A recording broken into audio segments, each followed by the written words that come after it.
सबको हो गया। मैं मोहम्मद शहवार, कांग्रेस यूथ सदर और बाकी की सारी मेरी टीम है, सारे अहदेदार। हम लोग आज समाजवादी पार्टी जो अलायंस में है, हम अलायंस को सपोर्ट करने के लिए यहाँ पर आए हैं।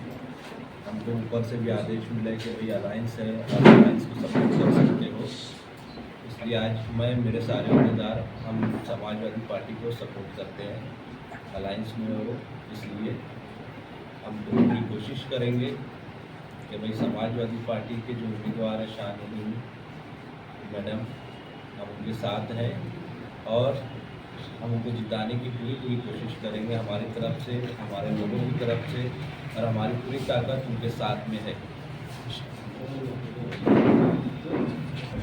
बेग साहब से क्या नाराजगी है?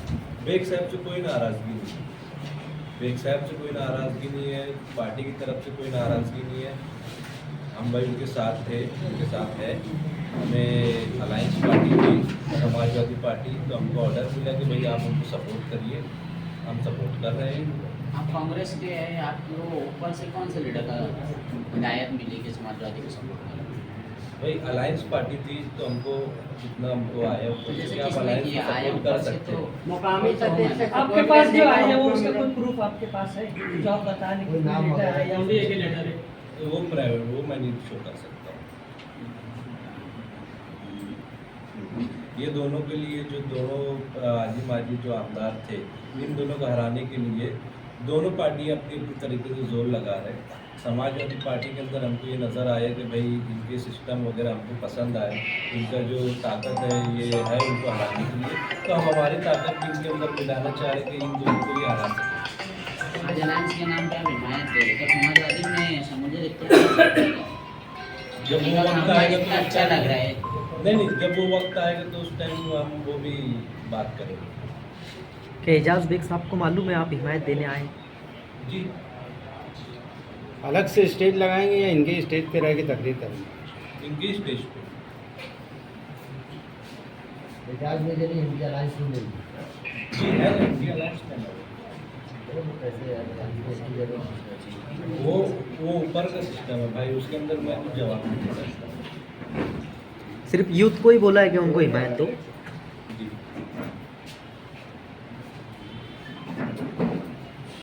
कि ये बागी उम्मीदवार है और आज उसी चेयर पे कांग्रेस का एक जिम्मेदार ओहदेदार जो है बैठ कर ये कह रहा है कि भाई हमको कांग्रेस के जिम्मेदारों ने कहा कि आपका साथ देने के लिए कहा और आप ही अधिकृत उम्मीदवार है, क्या कहेंगे?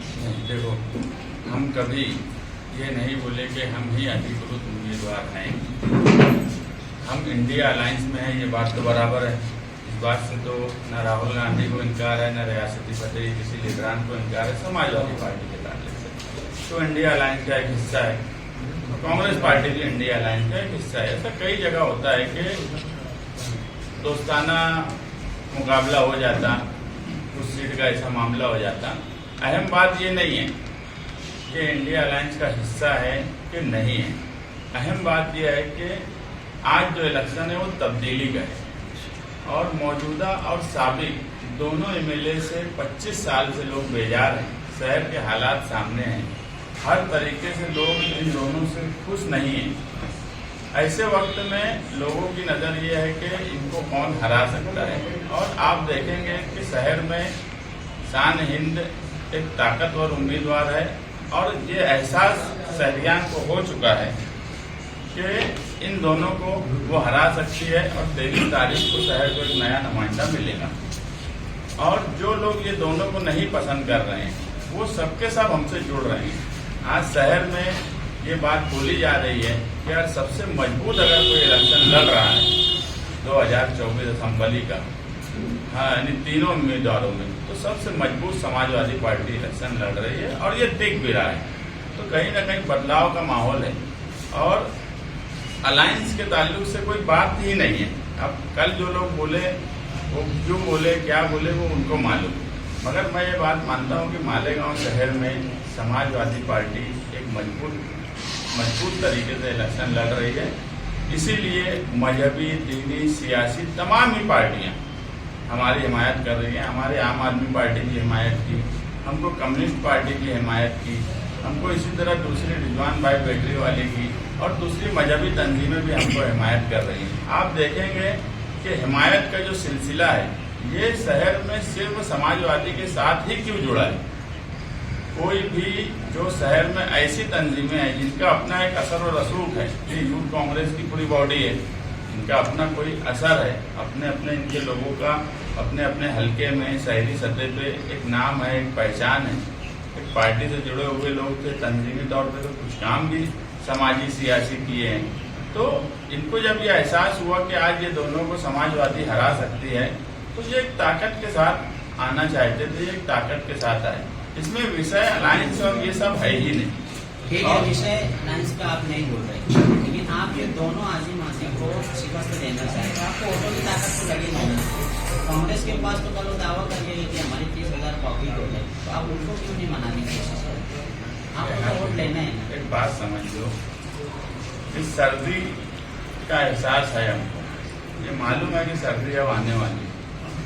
जो चीज होने ही वाली नहीं है, जो आने ही वाली नहीं है, उस पर मैं क्यों बात करूँ? तुम मुझे बोलेंगे सर्दी के ताल्लुक से बात करो तो मैं बताऊंगा वो सर्दी कितनी बढ़ेंगी, क्या बढ़ेंगी, मगर जो चीज की कोई अहमियत ही नहीं है, जो होने ही वाली नहीं है, जो आने ही वाली नहीं है, उसके बारे में बात करना भी जरा मुनासिब नहीं है। अच्छा, एक बात और मुस्तकीम भाई, अभी इलेक्शन को 8 दिन बाकी है, तो एन वक्त पे कांग्रेस के उम्मीदवार आपको मशवरा दे रहे हैं कि आप बैठ जाओ, तो ऐसी क्या वजह हो सकती है कि वो एन इलेक्शन के वक्त आपको ये मशवरा दे रहे हैं?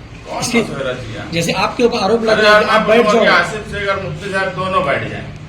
नहीं, आघाड़ी के उम्मीदवार आपको ये बोल रहे हैं कि आप बैठ, इसके पीछे क्या वजह हो सकती है कि मैं क्या बोल रहा हूँ कि मैं बोलूंगा कि यार ये दोनों को आज इलेक्शन लड़ना नहीं चाहिए। 25 साल का मंजर देखकर, शहर के तामीर और तरक्की देखकर, तो ये दोनों को बैठ जाना चाहिए, तो वो बैठ जाएंगे। अलायंस में नहीं लड़ने, तो अलायंस में लड़े या नहीं लड़े, तुम लोग अलायंस में दोनों के आज हाँ तो डिवाइड होगी तो नुकसान तो होगा। कोई और डिवाइड नहीं होने वाली है, और सब बराबर हमको मिलने वाली है। हम वो हिसाब से हमारा काम है। हम इससे पहले ही बोले कि हम पूरा खाका बना के इलेक्शन लड़ रहे हैं। हमको ये भी मालूम है कि 20 तारीख को वोटिंग है, तो 19 तारीख को रात में 12 बजे क्या करना है, हमको ये भी मालूम है। कॉलोनी जलसे से समाजवादी पे आरोप लगा है कि इनको वोट देना बीजेपी को वोट देना, ये वोट काटने के लिए। ये तो ऐसा है कि एकदम हंसी वाली बात है। इल्जाम वो लगा रहे जो खुद ये बयान उनका खुद का था मौजूदा एमएलए का कि मैं 2.5 साल यूपी सरकार के साथ रहा। यूपी सरकार के साथ मतलब बीजेपी के साथ। दूसरे एक उम्मीदवार है जो जग जाहिर है कि वो अजीत पवार के उम्मीदवार है। तो ये लोग इल्जाम लगाएंगे कि समाजवादी बीजेपी, तो ऐसा कोई लॉजिक बैठना चाहिए। कोई लॉजिक नहीं है, ऐसी बातों को लोग लेते नहीं। यही सतह पर भी यही मामला चल रहा है कि अबू आसिम ने 4 ऐसी सीट खड़ी की है जहां पर वोटों की तकसीम हो सकती है और सेकुलर उम्मीदवार हार सकते हैं, जिसमें मालेगांव, धुलिया। समाजवादी कौन सी पार्टी सेकुलर है कि नहीं है, पहले ये बताओ। हिंदुस्तान की सबसे बड़ी सेकुलर पार्टी अगर आज कोई है तो वो समाजवादी है। हिंदुस्तान की तीसरी बड़ी पार्टी है। और ये वो पार्टी है कि जब बाबरी मस्जिद पर कार सेवक चढ़े थे तो मुलायम सिंह ने शूट का ऑर्डर करा था। ये वो पार्टी है। समाजवादी के ताल्लुक से, अबू आसिम आजमी के ताल्लुक से, उनके सेकुलरिज्म पे बात बोलना है, उनके सेकुलरिज्म पे शक भी करना। मैं हमेशा मानता हूँ कि हिंदुस्तान में 2 लीडर ऐसे हैं, एक मुलायम सिंह और एक लालू प्रसाद यादव, जिनके सेकुलरिज्म पे शक ही नहीं किया जा सकता। दूसरी एक अहम बात उन्होंने जलसे से ये कही कि आपका महागठबंधन जो बना था, महागठबंधन जो आपका बना था वो 10 साल के लिए बना था। मरहूम बुलंद इकबाल उस वक्त थे, और ये था कि 10 साल तक के वो इलेक्शन, ये इलेक्शन पिछला इलेक्शन वो लड़ेंगे और इसके बाद आने वाला इलेक्शन जो है वो बुलंद इकबाल लड़ेंगे, ऐसा कहा गया था। और उन्होंने कहा कि इन्होंने सब्र किया नहीं। उस पर आप क्या कहेंगे? 12 नवंबर के लोग जब छुटकर आए 2022 सितंबर में, मुफ्ती साहब का सिटी पुलिस स्टेशन के कैंपस में ये बयान था कि मैं चाहता था अगला इलेक्शन बुलंद इकबाल लड़े। अगला इलेक्शन से मतलब ये था कि 2024 का, और यही बात मुफ्ती मोहम्मद इस्माइल कासमी साहब ने कही थी। और अगर उन्होंने ये बात इससे पहले भी बोली कि एग्रीमेंट उनके पास है लिखा हुआ, तो उनसे एग्रीमेंट मांगो। 2024 का इलेक्शन बुलंद इकबाल लड़ेगा। अल्लाह की मर्जी नहीं थी, उनका इंतकाल हो गया, उनकी बहन इलेक्शन लड़ रही थी, तो मुफ्ती साहब को उस बात का पास रखना चाहिए था कि अगर वो वादा बुलंद इकबाल के साथ था तो 19 के इलेक्शन में भी बुलंद इकबाल नहीं थे। उनका इलेक्शन शान हिंद और मैंने पूरी ताकत से लड़ा। अगर बुलंद इकबाल के ताल्लुक से उनकी ये लाइन थी कि अगला इलेक्शन वो लड़े, वो खुद का बयान भी दिए थे, और एग्रीमेंट अगर वो बोलते हैं है तो एग्रीमेंट बता देना चाहिए। तो 2024 का इलेक्शन अगर बुलंद इकबाल नहीं लड़ रहा है, शान हिंद लड़ रही है, तो उन्होंने उस बात को कायम रखना था। बात तो उन्होंने कायम नहीं रखा। एग्रीमेंट के अहम गवाह आप भी है, तो असल सच्चाई क्या है? असल सच्चाई यही थी कि मैं ये इलेक्शन लड़ूंगा, हमारा गठबंधन 10 साल का, ये बात बिल्कुल बराबर है 2017 से 2027 तक। मगर उसमें यह था कि 2019 का इलेक्शन मुफ्ती साहब लड़ेंगे और अगला इलेक्शन बुलंद इकबाल लड़ेंगे। शफीक राना काफी निचली स्तर पर आप पर टिप्पणी कर रहे हैं। 3 मौसम है आसिफ भाई, तीनों को तुम मुझे बोलेंगे बात करो, गर्मी बारिश सर्दी, तीनों को बात करूंगा। जो एकदम बेमौसमी है उस पर क्या बात करें। एक्चुअली मंसूर का क्या कब तक रहा है? हम लोग इस मरतबा इलेक्शनी मंसूर नहीं जारी करेंगे, हम लोग इस मरतबा शान की गारंटी जारी करेंगे। हमेशा हर सियासी पार्टी मंसूर जारी करती है, मंसूर का क्या हाल होता है ये शहर ने देख लिया। 2019 का मंसूर में यही मीडिया सेंटर पे बड़ी भारी भरकम लोगों के साथ हमने जारी किया। मंसूर भी बड़ा भारी भरकम बनाया, ऐसा मंसूर बनाया था कि अगर आप देख लेते तो आप बोलते कि यार अगर ये मंसूर पे काम हो गया तो अगला 10 साल सुधर जाएगा। मगर मौजूदा एमएलए खुद ये बात मान लिए कि उन्होंने मंसूर पे अमल नहीं किया। मतलब ये कि सियासी पार्टियां जो है उसमें हम भी शामिल रहे होंगे पीछे, कि हम मंसूर तो बना देते थे मगर हमें ये नहीं पता रहता था कि कोई हमको कोई सजेस्ट किया कि यार प्राइमरी निज़ाम खराब है, तो हम बोलेंगे कि प्राइमरी निज़ाम खराब है, हम उसको सुधार लेंगे, ये कर लेंगे, वो कर लेंगे। मगर इस बार हम गारंटी देने वाले।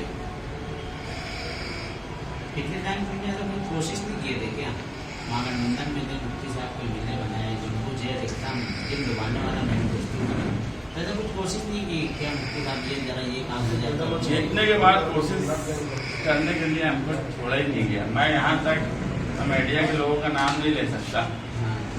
कुछ सजेशन मेरे कोरोना का पीरियड शुरू हो गया था, मेरे कई सजेशन उनको मैं दिया कि यार इसको ऐसे से ऐसे कर लो, ऐसे से ऐसे। जब मुझे लगा कि ये मेरी बात नहीं मान रहे हैं तो मैं मालेगांव शहर की 2 मीडिया के जिम्मेदार लोगों को बोला, यार खुदा के वास्ते उनको जाके समझाओ ये शहर और कौम के लिए इस तरीके से अगर काम करेंगे तो उनको भी फायदा होगा और शहर को भी फायदा होगा। मुझे लगा कि यार मेरी बात अगर नहीं सुन रही तो मीडिया के 2 ऐसे जिम्मेदार हैं जिनकी बात इसलिए भी वो सुन लेंगे कि ये सोच के कि यार इसमें उनको भी आगे मुस्तकबिल में फायदा होगा, मगर उसके बाद भी उन लोगों की बात नहीं सुनी गई। तुमने कोशिश की है।